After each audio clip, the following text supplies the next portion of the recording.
और ऐसे में हमारा सबसे बड़ा सवाल जो है वो कानून व्यवस्था के लिए भी है, सामाजिक व्यवस्था के लिए भी है और सरकार से भी है। वो जेल की सलाखों के पीछे क्यों नहीं है? उसके खिलाफ कोई कार्रवाई क्यों नहीं हुई? क्या इसलिए कि वो भारतीय जनता पार्टी का एक रसूख वाला नेता है और शायद इसीलिए पुलिस बैकफुट पर है? और हमारे समाज के जो भविष्य हैं, जो कर्णधार हैं, हमारे बच्चे जो घर की दहलीज से निकल करके विद्यालय में पढ़ने के लिए गए थे, वो इसलिए नहीं पैदा हुए हैं कि वो दिन दहाड़े मार दिए जाएं। कि किसी के दम्भ का, किसी के अहंकार का, किसी के सत्ता संरक्षण की भेंट चढ़ जाएं। मान लेना चाहिए कि भारतीय जनता पार्टी के लोग भी इसमें शामिल हैं। तो मैं तो ये कहूंगी कि इस आतंकवादी जो हमले को वो पाकिस्तानी हमले के रूप में जरूर देखा जाना चाहिए, लेकिन मुसलमानों के हमले के रूप में नहीं देखा जाना चाहिए। 4 PM न्यूज नेटवर्क में आप सभी का स्वागत है। मैं हूं क्षितिज कांत। बीते समय आपने देखा एक वीडियो सोशल मीडिया पे काफी वायरल हो रही थी, जिसमें सिराथू विधायक पल्लवी पटेल एक बैरिकेडिंग पर होती हैं और पुलिस से कुछ तीखी वार्तालाप हो रही होती है। उस दौरान काफी चर्चा का विषय बनती है। हमारे साथ इस समय पल्लवी पटेल जी हैं।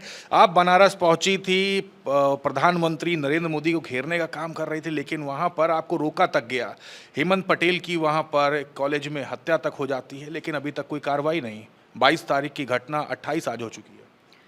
देखिए, लोकसभा क्षेत्र बनारस में 18 साल के इंटर के एक छात्र हेमंत पटेल की दिन दहाड़े जिस विद्यालय का वो छात्र है, उसी विद्यालय परिसर में विद्यालय के संचालक की जो लाइसेंसी रिवॉल्वर है उससे हत्या कर दी जाती है। 22 तारीख की घटनाक्रम और आज 28 तारीख में हम बैठे हैं। और ऐसे में हमारा सबसे बड़ा सवाल जो है वो कानून व्यवस्था के लिए भी है, सामाजिक व्यवस्था के लिए भी है और सरकार से भी है कि जो विद्यालय में ये घटनाक्रम हो गया, जहाँ दिन दहाड़े एक हत्या हो गई, क्या वो विद्यालय होने के मानक को पूर्ण करता है? तो अभी तक वो विद्यालय की मान्यता रद्द करते हुए उसको सीज क्यों नहीं करा गया? उसको धराशायी क्यों नहीं करा गया उस बिल्डिंग को? जिस विद्यालय में ये जघन्य हत्याकांड हुआ है, उस विद्यालय का जो प्रबंधक है, जो संचालक है, वो उसका नाम FIR में लिखते हुए अभी तक वो जेल की सलाखों के पीछे क्यों नहीं है? उसके खिलाफ कोई कार्रवाई क्यों नहीं हुई? क्या इसलिए कि वो बनारस के सांसद श्री नरेंद्र मोदी का निकटस्थ माना जाता है? क्या इसलिए कि वो भारतीय जनता पार्टी का एक रसूख वाला नेता है और शायद इसीलिए पुलिस बैकफुट पर है? मैम, लगातार आप आवाज़ तो बुलंद कर रहे हैं, लेकिन सुनवाई किसी प्रकार से नहीं। अभी आप पहुंची वहां पर, आप बता रही हैं कि प्रधानमंत्री नरेंद्र मोदी से तार जुड़े हुए हैं। क्या वाकई में कार्रवाई लगता है होगी इस पर? देखिए, जो लोकसभा सांसद हैं श्री नरेंद्र मोदी, वो इस देश के प्रधानमंत्री भी हैं और वो ये ना भूलें कि इस लोकसभा क्षेत्र बनारस के लोगों ने ही बढ़ चढ़कर हिस्सा लिया था और उनको जनप्रतिनिधि बनाया, तब वो प्रधानमंत्री बने हैं। और हमारे समाज के जो भविष्य हैं, जो कर्णधार हैं, हमारे बच्चे जो घर की दहलीज से निकल करके विद्यालय में पढ़ने के लिए गए थे, वो इसलिए नहीं पैदा हुए हैं कि वो दिन दहाड़े मार दिए जाएं। हमारा सड़कों पे खून बहाना इतना सस्ता नहीं है। और मैं घर घर जाऊंगी, मैं घर घर समाज से अपील करूंगी कि क्या हमारे बच्चे इसलिए हैं कि किसी के दम्भ का, किसी के अहंकार का, किसी के सत्ता संरक्षण की भेंट चढ़ जाएं? न्याय तो होगा और न्याय देना पड़ेगा। मैम, पहलगाम घटना के बाद आप सभी ने, जितने विपक्षी दल हैं, सभी ने समर्थन किया है कि इस पर कड़ी से कड़ी कार्रवाई की जाए, लेकिन बड़ा सवाल पब्लिक के बीच में गया तो उनका भी यही कहना है कि अभी तक कोई CCTV फुटेज भी नहीं जारी की गई। किस रास्ते से सभी आतंकवादियों की एंट्री हुई या किस रास्ते से वो वापस चले गए, या अभी तक के कोई भी ठोस बात नहीं की गई। इवन कोई बैठक भी होती है तो उस बैठक में प्रधानमंत्री नरेंद्र मोदी मौजूद नहीं होते। बिहार में उस समय चुनावी कैंपेन में होते हैं।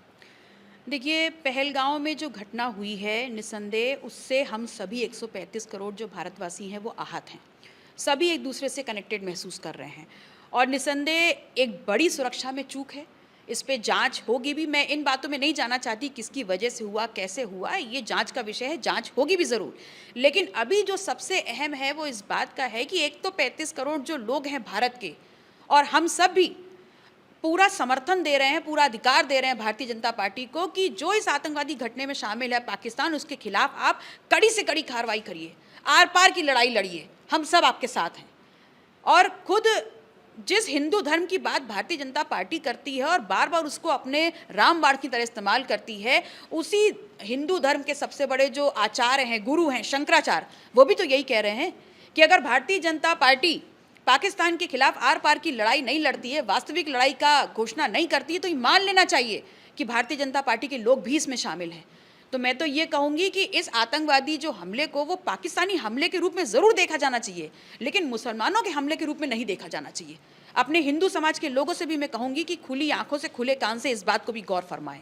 मैम एक सवाल और है, रामजी लाल सुमन के ऊपर टायरों से गाड़ी पे उनके काफिले पर हमला किया गया। आप भी सड़कों पर उतरी थी जब पिछली बार करणी सेना के तमाम जो समर्थक थे उन्होंने जब आवास पर जाकर के हमला किया था। इस बार जो घटना हुई है उसको कैसे देख रहे हैं? देखिए, माननीय सुमन साहब जी जब राज्यसभा चुनाव लड़ रहे थे, मैं तो तब भी उनके लिए उतर गई थी। तब भी बहुत विवाद हुए थे और तब भी मुझे गद्दार भी बोला गया, धोखेबाज भी बोला गया, संदिग्ध भी बता दिया गया, लेकिन मैंने उनको वोट दिया। उसके बाद जब उनको गालियाँ दी गई, उनके खिलाफ मोर्चा खड़ा किया गया, तब भी मैं सड़कों पे उतरी थी और माननीय सुमन साहब ने मुझे फ़ोन करके धन्यवाद भी दिया और मैंने उनसे कहा था कि धन्यवाद की आवश्यकता नहीं है, मैं इस प्रकार के किसी भी शोषण के खिलाफ खड़ी होने के लिए प्रतिबद्ध हूँ। मैं तब भी उनके साथ थी, आज भी उनके साथ हूँ। पूरी मुस्तैदी से हमारा पूरा संगठन उनके साथ खड़ा होगा और रहेगा। क्या आगे आंदोलन होगा इस मामले पर? बिल्कुल होगा, पूरी ताकत से मजबूती के साथ हम उनके साथ खड़े हैं। बहुत बहुत धन्यवाद। तो हमारे साथ पल्लवी पटेल जी थी, आप सुन रहे थे, सिराथू से विधायक हैं। हेमंत पटेल हत्याकांड पर काफ़ी गर्जी हैं सरकार पर और साफ तौर से कहा है जो कार्यप्रणाली है कहीं ना कहीं संदेह के घेरे में है। पहलगाम हमले को लेकर के भी चर्चा हुई। रिपोर्ट कैसी लगी आपको कमेंट बॉक्स में लिखिएगा और जुड़े रहिए 4 PM न्यूज़ नेटवर्क के साथ। मैं हूं क्षितिज कांत, कैमरा पर्सन शुभम के साथ। धन्यवाद।